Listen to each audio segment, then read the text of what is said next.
Hi, ഞാനിന്ന് വന്നിരിക്കുന്നത് ഉപ്പുമാവിൻ്റെ recipe ആയിട്ടാണ്.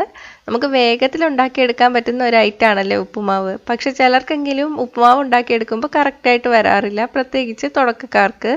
ഉപ്പുമാവ് ഉണ്ടാക്കുമ്പോൾ നമ്മൾ ഏറ്റവും കൂടുതൽ ശ്രദ്ധിക്കേണ്ടത് വെള്ളത്തിൻ്റെ അളവാണ്. ഇപ്പോൾ വെള്ളമൊന്നും അളന്നൊഴിച്ചില്ലെങ്കിലും നമുക്ക് നല്ല പെർഫെക്റ്റ് ആയിട്ടുള്ള ഉപ്പുമാവ് ഉണ്ടാക്കിയെടുക്കാൻ പറ്റും. നല്ല സോഫ്റ്റും പഞ്ഞിക്കെട്ടും പോലത്തെ ഉപ്പുമാവ് തയ്യാറാക്കി എടുക്കുന്നത് എങ്ങനെയാണെന്ന് നോക്കാം. പിന്നെ ഈ രീതിയിൽ ഉപ്പുമാവ് ഉണ്ടാക്കിയാൽ പിന്നെ എന്നും നിങ്ങൾക്ക് ഉപ്പുമാവ് കഴിക്കാൻ തോന്നും, അത്രയ്ക്ക് ടേസ്റ്റാണ്. അപ്പോൾ നമുക്ക് റെസിപ്പി കാണാം. ഇത് തയ്യാറാക്കാൻ വേണ്ടിയിട്ട് ഞാനൊരു പാൻ ചൂടാക്കാൻ വെച്ചിട്ടുണ്ട്. ഞാനിവിടെ സ്റ്റീലിൻ്റെ പാനാണ് എടുത്തിരിക്കുന്നത്. നോൺ സ്റ്റിക്ക് പാൻ എടുക്കാത്തതാണ് നല്ലത്. റവ ഇട്ട് വറുക്കുമ്പോൾ റവ ഒരിഞ്ഞിട്ട് പാത്രം കേടായി പോവും. അപ്പോൾ സ്റ്റീൽ പാത്രമോ ഉരുളിയോ എടുക്കുന്നതാണ് നല്ലത്.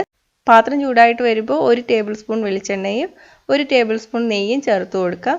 നെയ്യ് ഓപ്ഷണലാണ്. നെയ്യ് എടുക്കണില്ലെങ്കിൽ 2 ടേബിൾ സ്പൂൺ വെളിച്ചെണ്ണ ചേർത്താൽ മതി. നെയ്യാണ് ഉപ്പുമാവിന് ടേസ്റ്റ് കൂടാനുള്ള ഒരു കാരണം. അപ്പോൾ ഒരു പ്രാവശ്യം ഉണ്ടാക്കുമ്പോൾ നെയ്യ് ചേർത്ത് ഉണ്ടാക്കി നോക്കുക. പിന്നെ ഉണ്ടാക്കുമ്പോൾ നെയ്ക്ക് പകരം വെളിച്ചെണ്ണ ചേർത്ത് ഉണ്ടാക്കിയാലും മതി. ഇനി നെയ്യ് അരിഞ്ഞു വരട്ടെ. അപ്പോൾ എണ്ണ ചൂടായിട്ട് വന്നിട്ടുണ്ട്. ഇതിലോട്ട് 1/2 ടീസ്പൂൺ കടുക് ചേർത്ത് പൊട്ടിക്കാം. തീ മീഡിയത്തിലാണ് ഇട്ടേക്കുന്നത്.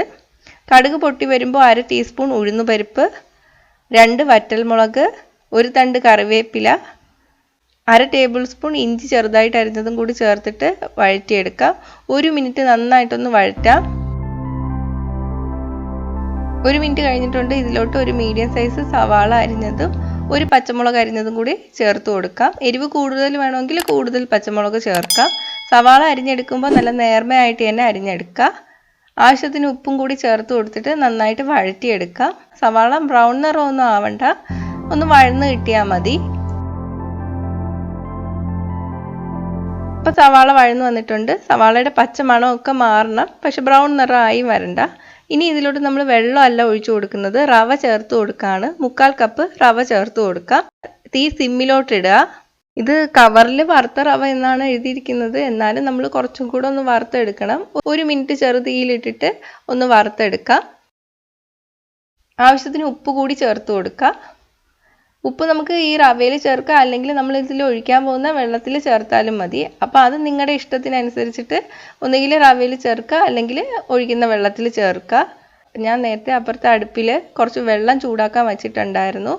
വെള്ളം കുറച്ച് കൂടുതൽ ചൂടാക്കാൻ വെച്ചോളൂ, കാരണം നമ്മൾ അളന്നിട്ടല്ല ഒഴിക്കുന്നത്. ഇപ്പോൾ കുറച്ച് കൂടുതൽ ചൂടാക്കാൻ വെച്ചോ. ഞാനൊരു 1.5 കപ്പോളം വെള്ളം ചൂടാക്കാൻ വെച്ചിട്ടുണ്ടായിരുന്നു.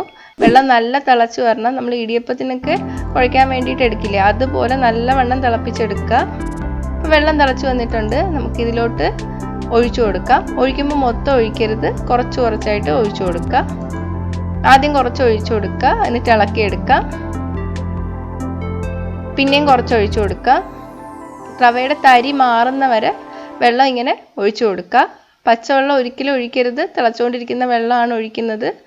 നമുക്ക് കാണുമ്പോൾ അറിയാൻ പറ്റും, ആ റവയുടെ തരി കംപ്ലീറ്റ് മാറി വരും. അതുവരെ നമ്മളിങ്ങനെ ഒഴിച്ച് ഇളക്കിക്കൊണ്ടിരിക്കുക.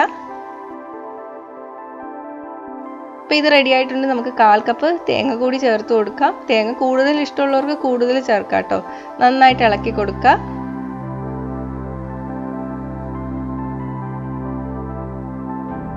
അപ്പം നമ്മുടെ ഉപ്പുമാവ് റെഡി ആയിട്ടുണ്ട്. ഇത് കണ്ടോ, നല്ല പെർഫെക്റ്റ് ആയിട്ടുള്ള ഉപ്പുമാവാണ്. ഒട്ടും വെള്ളം കൂടിപ്പോയതും ഇല്ല. നല്ല പഞ്ഞി പോലത്തെ ഉപ്പുമാവ്. ഇനി ഇത് നമുക്ക് സർവിങ് ഡിഷിലോട്ട് മാറ്റാം. ഉപ്പുമാവ് ഉണ്ടാക്കുമ്പോൾ ഉപ്പൊക്കെ കറക്റ്റ് ആയിരിക്കണം. ഇങ്ങനെ ഉപ്പുമാവ് ഉണ്ടാക്കിയെടുക്കാൻ എളുപ്പമല്ലേ. അപ്പോൾ ഈ രീതിയിലൊന്ന് ഉപ്പുമാവ് ഉണ്ടാക്കി നോക്കുക. ഉണ്ടാക്കി നോക്കിയിട്ട് അഭിപ്രായം കമൻറ്റ് ചെയ്യുക. ഇഷ്ടമായെങ്കിൽ ലൈക്കും ഷെയറും ചെയ്യുക. ഇഷ്ടപ്പെട്ടില്ലെങ്കിൽ ഡിസ്ലൈക്ക് ചെയ്യുക. കൂടുതൽ റെസിപ്പികൾക്കായിട്ട് ചാനൽ ഇതുവരെ സബ്സ്ക്രൈബ് ചെയ്യാത്തവർ സബ്സ്ക്രൈബ് ചെയ്യാൻ മറക്കല്ലേ. കൂടെ ആ ബെൽ ബട്ടൺ ക്ലിക്ക് ചെയ്തതിന് ശേഷം ഓൾ നോട്ടിഫിക്കേഷൻ സെലക്ട് ചെയ്യുക. അപ്പോൾ ഞാൻ അപ്ലോഡ് ചെയ്ത ഉടൻ തന്നെ എല്ലാ നോട്ടിഫിക്കേഷനും നിങ്ങൾക്ക് ലഭിക്കും. അപ്പോൾ അടുത്തൊരു റെസിപ്പി ആയിട്ട് കാണാം. ബൈ.